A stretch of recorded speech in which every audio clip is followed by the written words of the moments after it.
When we talk about Judy Hopps and Haru from Beastars, at first glance they don't seem that different. I mean, both are small rabbits, and yeah, they've got it bad for the danger zone. So why is one so loved and the other so hated? Well, the answer is way more depressing than you might expect. Let's start with the beloved 10 out of 10 Judy Hopps. And no, people don't love her because Pixar gave her Fortnite classic aesthetics. Aesthetics.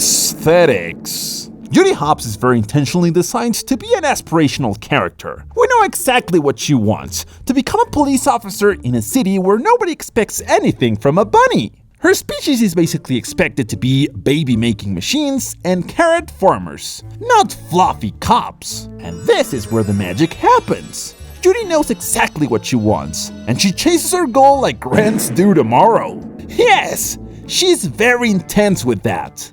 And the best part is that her story isn't written so everything goes right. Judy fails, and man, does she fail a lot. She says terrible things, makes dumb decisions, and screws up the way real people do. But here's the secret. Her mistakes don't destroy her, they make her shine.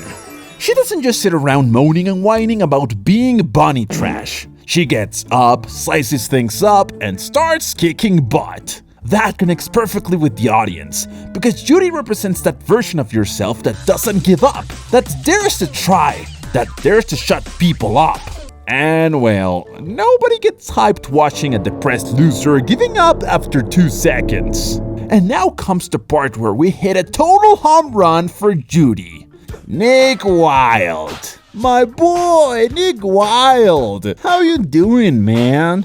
The relationship between Judy and Nick isn't just there to give you goosebumps or feel like some dramatic roller coaster. Just like Gino and Rumi in that famous K-pop movie. They actually complement each other. Nick is a professional hustler, someone shaped by rejection, who learns to survive by trusting no one. Judy doesn't help him grow with smoochy kisses. Both of them mess up, recognize their mistakes, and grow together. And at the same time, Nick helps Judy stop seeing herself as a victim. He teaches her that rules aren't always meant to be followed exactly as written. It's a relationship that builds, not one that destroys. They both improve because of each other, with no toxic nonsense. And that's what everyone wants to see.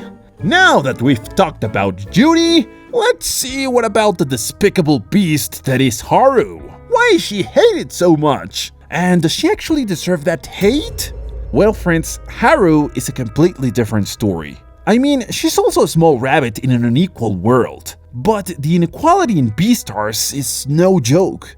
It's violent, it's cruel. The difference between predators and prey isn't just discrimination or racism. It's actually life or death. Here, someone can literally rip your head off and then bully you for the rest of your life.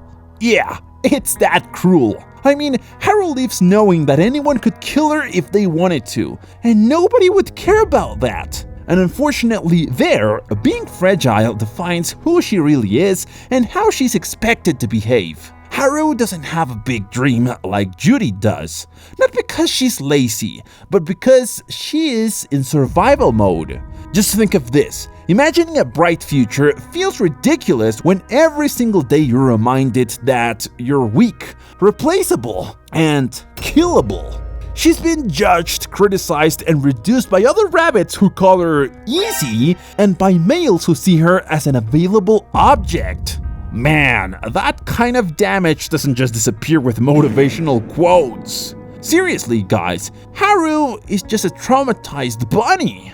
So, she uses the only strategy she has left to survive, being easy. For her, being desired is a brief moment of power. For a second, she stops being prey. Someone treats her gently instead of wanting to devour her. It's a desperate way to feel equal, even if it only lasts for 20 seconds. That's why Haru makes people uncomfortable. She's not the typical character meant to inspire you to work hard and win. Haru represents wounded people who don't rebel against the system. Instead, they adapt to it in the worst possible ways. And even though that reflects some brutally real truths, nobody likes watching someone take the easy path. A lot of viewers hate Haru because they want her to behave like Judy. But that actually is impossible. Haru doesn't live in Zootopia, an optimistic world where the system might actually support you. Haru lives in an ecosystem where fear is constant. Let me put it simply. Judy faces prejudice. Haru faces the very real possibility of being eaten. That difference changes everything. Let's just compare this. Judy inspires because she represents struggle, growth, and reward. But Haru disturbs because she represents emotional survival, dependence, and emptiness. Oh yeah, and here's the uncomfortable truth. Haru is way more realistic than Judy, and realistic hurts way more than aspirational. Judy follows the classic arc. You dream big, you work hard, you fail, you learn, you grow, and then you succeed. It's the kind of story you need after getting fired from your job at McDonald's. But Haru doesn't follow that structure. Her life doesn't promise reward. There's actually no guarantee things get better if she does the right thing. And this is because Beastars doesn't want to comfort you. It wants to confront reality. And get ready, cause now we're getting into one of the most controversial reasons why people hate Haru. The way she survives. Socially, a lot of people feel deeply uncomfortable with the idea of a woman who uses her body as a tool, compared to Judy, who is the strong woman who earns her place through visible, honest effort. I mean, Haru is the woman who tries to feel valuable by being desired. One fits perfectly into the empowerment narrative. The other exposes a wound no one wants to look at. And here's the most uncomfortable part. Haru doesn't ask for sympathy. She doesn't cry so you'll feel bad for her. She just lives however she can, being impulsive, selfish, contradictory at times. And the audience hates that, because they don't know where to place her. I mean, is she a victim? A villain? Someone who needs help? Or someone who's just clinically insane? The story never gives you a clear answer. And when people don't know what they're supposed to feel, they default to hate.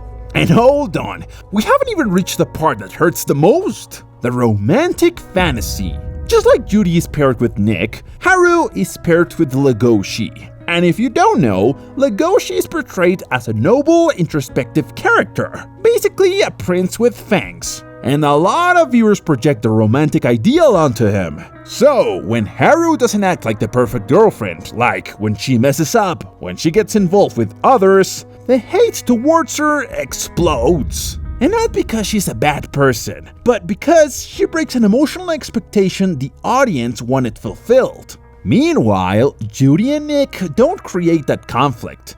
The relationship is more equal, healthier, and cooperative. No one idolizes Judy as the perfect girlfriend, and no one treats Nick like a saint. Their dynamic is written to be balanced. But Haru and Legoshi's relationship, on the other hand, is tense, unequal, filled with fear, desire, and confusion. In other words, more adolescent or more toxic. So yeah, Haru represents real people.